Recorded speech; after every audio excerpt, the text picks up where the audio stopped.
Bab 7. Perceraian. Tidak seperti apa yang diharapkan oleh Nalan Yanran. Setelah mengatakan kondisi yang memikat itu, pemuda di depannya mulai bergetar. Dia perlahan mengangkat kepalanya dan wajahnya yang muda dan lembut berubah menjadi wajah yang menakutkan dan buas. Meskipun Xiao Yan telah mengalami ejekan yang tak terhitung jumlahnya selama 3 tahun terakhir, bahkan ia memiliki batas. Tindakan Nalan Yanran telah secara kasar menginjak serpihan terakhir martabat yang tersembunyi jauh di dalam hati Xiao Yan. Melihat wajah kejam pemuda itu, Yanran melompat mundur. Pria muda di sisinya mengambil kesempatan untuk mengeluarkan pedangnya dan dengan dingin menatap Xiao Yan. Aku ingin membunuhmu. Meskipun giginya gemerincing, kata-kata Xiao Yan memiliki niat membunuh yang tidak salah lagi untuk mereka. Tangannya melengkung menjadi kepalan tangan dan di dalam pupil hitamnya, nyala api membakar. Yan kamu tidak sopan. Di bagian atas aula, Xiao Zhan terkejut dengan reaksi Xiao Yan dan buru-buru menenangkan Xiao Yan. Klan Xiao saat ini tidak akan berani berada di sisi yang salah dari faksi awan berkabut.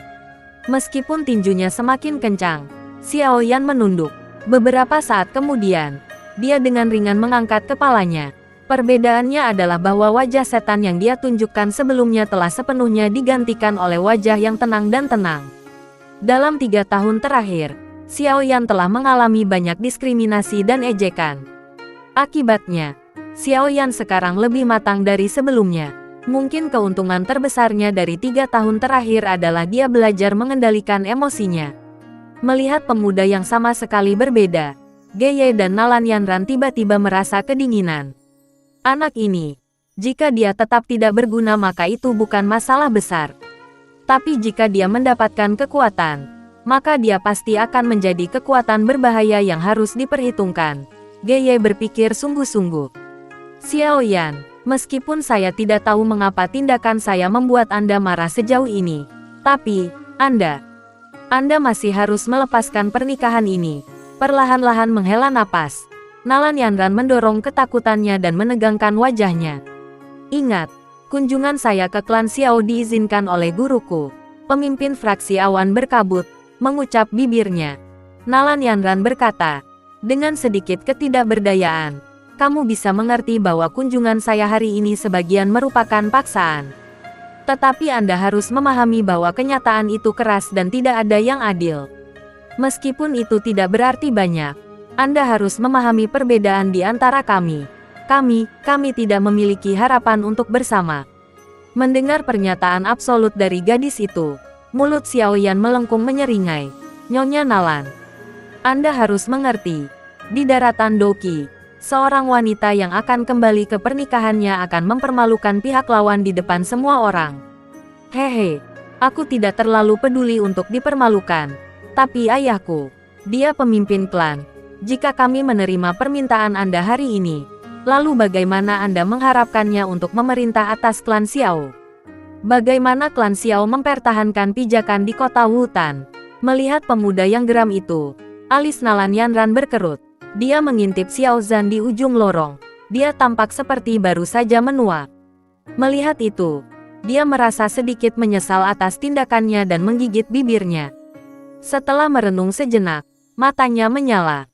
Dia berbisik, permintaan hari ini sedikit gegabah di pihak saya. Jadi, hari ini, untuk sementara saya akan mengambil kembali permintaan saya untuk melepaskan pernikahan saya. Tapi, kamu harus berjanji padaku sesuatu. Janji apa? Saya bisa menunda permintaan hari ini selama 3 tahun. 3 tahun dari sekarang, kamu akan datang ke faksi awan berkabut dan menantangku. Jika saya menang maka saya akan melepaskan pernikahan di depan semua orang dan pada saat itu, Anda akan melakukan ritual kedewasaan klan Anda sehingga meskipun Anda kalah, Anda tidak akan memengaruhi ayah Anda Xiao Zhan atau klan Xiao. Apakah kamu menerima? Hehe, ketika saya kalah, itu tidak akan mempengaruhi nama ayah saya. Tapi mungkin sepanjang hidupku, aku akan menanggung malu karena kalah. Wanita ini terlalu kejam. Xiao Yan merasa tidak berdaya. Dia marah tetapi dia tidak bisa menemukan sumber untuk melampiaskannya. Nyonya Nalan, tidak seperti kamu tidak tahu kondisi Yan. Bagaimana Anda mengharapkannya untuk menantang Anda? Menghina dia seperti ini. Apakah itu menyenangkan bagimu? Xiao Zhan memukul meja dan dengan marah berdiri. Pemimpin klan Xiao Zhan, saat melepaskan pernikahan, harus ada seseorang yang memikul tanggung jawab itu. Jika bukan karena Anda, saya akan merilis pernikahan hari ini. Setelah itu, saya akan mengumumkannya kepada publik.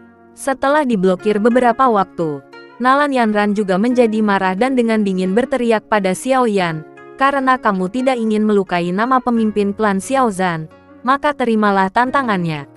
3 tahun atau sekarang, akankah Anda memilih yang pertama atau yang lebih baru?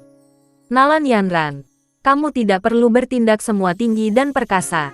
Alasan dibalik Anda melepaskan pernikahan ini adalah karena Anda tidak berpikir bahwa saya, Xiao Yan, hampir lumpuh, cocok dengan Anda, seorang jenius.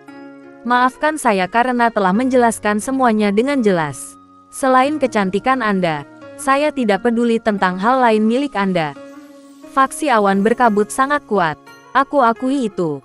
Tapi saya masih muda. Saya punya banyak waktu. Ketika saya berusia 12 tahun, saya adalah seorang doze. Tetapi Anda, Nalan Yanran, ketika Anda berusia 12 tahun, berapa banyak Duan Qi yang Anda miliki? Anda benar. Saya mungkin lumpuh sekarang. Tetapi karena saya menciptakan keajaiban 3 tahun yang lalu, mengapa Anda berpikir bahwa saya tidak dapat mengulangi keajaiban seperti itu di masa depan? Mengapa Anda berpikir bahwa saya tidak bisa menjadi jenius seperti dulu? Menghadapi sikap agresif, Xiao Yan akhirnya meletus seperti gunung berapi. Wajahnya menjadi sangat serius dan kata-katanya mengejutkan semua orang di aula utama. Siapa yang menyangka pemuda yang pendiam itu memiliki lidah yang tajam? Mulut Nalan berkedut. Meskipun dia sangat kesal pada Xiao Yan, dia tidak bisa menemukan kata-kata untuk membantah pernyataannya. Kata-kata Xiao Yan adalah kebenaran. Meskipun sekarang dia lumpuh, dia adalah doze ketika dia berumur 12 tahun. Tapi Nalan Yanran hanya 8 Duan Qi pada waktu itu. Nyonya Nalan, karena kakek Nalan, saya akan memberi Anda beberapa saran. 30 tahun timur, 30 tahun barat. Jangan berani-berani menggertak saya karena saya miskin sekarang. Kata-kata keras Xiao Yan membuat Nalan menegang. Iya, perkataan yang bagus. Jangan berani-berani menggertak saya karena saya miskin sekarang. Putraku tidak mungkin menjadi orang biasa. Di ujung aula, mata Xiao Zhan menyala dengan kuat dan telapak tangannya yang keras menghantam meja, menyebabkan teh berhamburan kemana-mana.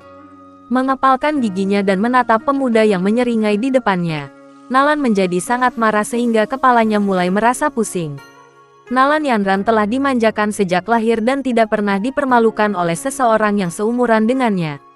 Suara kekanak-kanakannya menaiki nada lain. Apa dasar Anda untuk mempermalukan saya?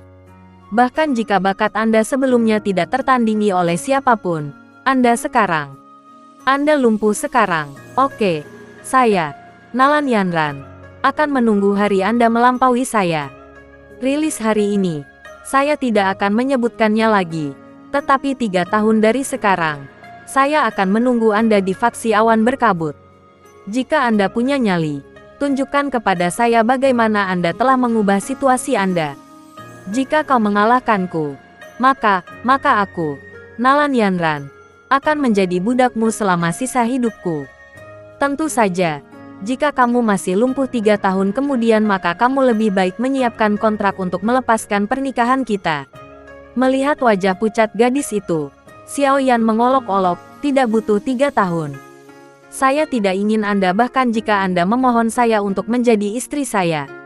Setelah mengatakan itu, Xiao Yan mengabaikan wajah Yanran yang membeku dan berbalik. Dengan cepat berjalan maju ke meja, dia mengeluarkan kertas dan mulai menulis. Tinta perlahan-lahan jatuh ke atas kertas, dan akhirnya, penanya berhenti bergerak. Tiba-tiba, tangan kanan Xiao Yan meraih pedang pendek di atas meja dan mengarahkan pisau tajam ke tangan kirinya. Begitu menyiapkan pedang, dia dengan kuat mengambil darah dari tangan kirinya. Tangannya yang berlumuran darah menekan kertas putih itu, meninggalkan bekas merah yang mencolok. Dengan ringan mengambil kontrak, Xiao Yan tertawa, tawa kemenangan. Ketika dia berjalan melewati Yanran, dia menghancurkan kontrak di atas meja. Jangan berani-beraninya aku, Xiao Yan, menganggap tinggi istri jenius. Kontrak ini bukan kontrak untuk melepaskan perkawinan, tetapi saya menceraikan Anda dari klan Xiao. Mulai sekarang, Anda, Nalan Yanran, tidak memiliki hubungan dengan klan Xiao. Kamu berani menceraikan aku?" Melihat kontrak berdarah di atas meja, mata Nalan Yanran terbuka lebar tak percaya. Dengan kecantikan, bakat, dan latar belakangnya, telah diceraikan oleh klan kecil yang cacat. Pergantian peristiwa yang tiba-tiba ini membuatnya berpikir bahwa ia sedang bermimpi. Dengan dingin melihat ekspresi Nalan Yanran yang tercengang, Xiao Yan berbalik dan berlutut di depan Xiao Zhan. Dia memberikan koltau yang berat, menggigit bibirnya, dan tidak mengatakan apa-apa. Meskipun Xiao Yan sebenarnya menceraikan Nalan Yanran, ketika peristiwa itu menyebar, orang lain mungkin tidak berpikir bahwa itu adalah kebenaran. Mereka, yang tidak tahu apa yang terjadi, akan berpikir bahwa Nalan Yanran menggunakan latar belakang kejamnya untuk memaksa klan Xiao untuk melepaskan pernikahan. Lagi pula, dengan kecantikan, bakat, dan latar belakang Yanran, orang cacat dari klan Xiao tidak akan pernah bisa menandinginya. Tidak ada yang akan berpikir bahwa Xiao Yan memiliki keberanian untuk menceraikan pemimpin faksi masa depan dari fraksi awan berkabut. Karena itu, menjadi ayah Xiao Yan, Xiao Zhan mungkin harus menanggung ejekan yang tak ada habisnya. Melihat Xiao Yan yang berlutut dan memahami perasaan bersalah yang dialami putranya, Xiao Zhan tersenyum tanpa daya. "Saya percaya bahwa anak saya tidak akan tetap lumpuh selamanya. Gosip tidak akan mendapat peluang ketika fakta-fakta sulit keluar di masa depan. Ayah, 3 tahun dari sekarang, aku akan pergi ke faksi awan berkabut dan menebus rasa malu hari ini." Dengan mata yang sedikit basah, Xiao Yan melakukan koltau yang berat dan berdiri. Tanpa ragu-ragu, Xiao Yan berjalan menuju pintu aula utama. Ketika dia melewati Nalan Yanran, Xiao Yan berhenti sejenak dan mengeluarkan kata-kata dingin dari mulut mudanya. 3 tahun dari sekarang, aku akan menemukanmu. Bayangan pemuda itu, di bawah matahari yang bersinar, membentang sangat jauh. Melihatnya, rasanya sangat sepi. Mulut kecil Nalan Yanran terbuka tetapi tidak ada suara yang keluar.